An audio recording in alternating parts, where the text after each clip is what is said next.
Hi everyone and welcome to the channel. Today I wanted to share a routine and I'm hoping that this will inspire a few of us to go out there and get ready for the season. So last night me and my husband we promised each other that we will clean our front yard and get it ready for the next planting season.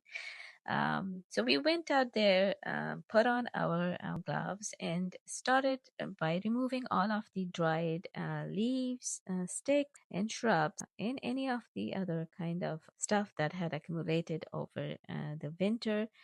And it was a very nice day, and but a windy one. So it was a little hard to keep things together, but we did our best. And as you can see, the results were satisfying.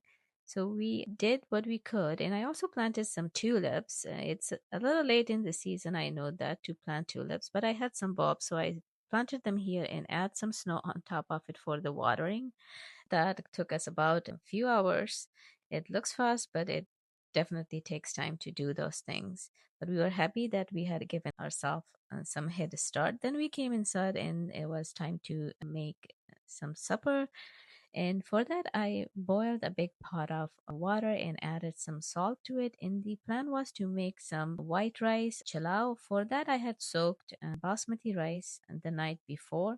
And the soaking actually helps with the cooking time. It helps with elongating the rice grains. So it's very good to soak your rice in advance when making this recipe.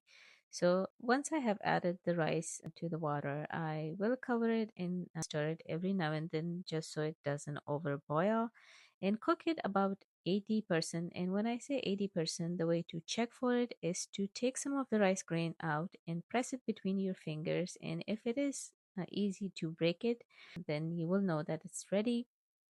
And once the rice is ready, we are going to drain that out. And next, we are going to work on the soup or the sauce that the rice will be cooked in. But just before that, making this rice is totally worth it, because once you make this big pot of rice and you have some of this in your fridge, you can pair this up with any kind of stir fries, beans, or meat dishes for the week. So it makes your life so much easier as a working person or as a mom. Take a saucepan and add some of the rice water that we just drained from the rice. And to that, you are going to add a little bit of oil, some salt, of course, adjusting for the salt level, because you had already added some salt when boiling the water. And then adding a little bit of crushed cumin seed. And I'm using a homemade rice spice that I have been using for this dish. If you need the recipe for that, do leave me a comment and I will add it for you. So once the gravy comes to a boil, we are going to add it to the rice that was already drained and give it like a gentle toss, or making sure not to break the rice grains, because the whole idea is to have this separated and elongated grains of rice. And this process really helps with keeping the rice separated and giving it that extra flavor. So once we have added our gravy, we are going to gather the rice once we have mixed it and make these holes in the center just to let the steam out. And then using a clean kitchen towel, we are going to leave it on a low flame to cook for about 15 minutes.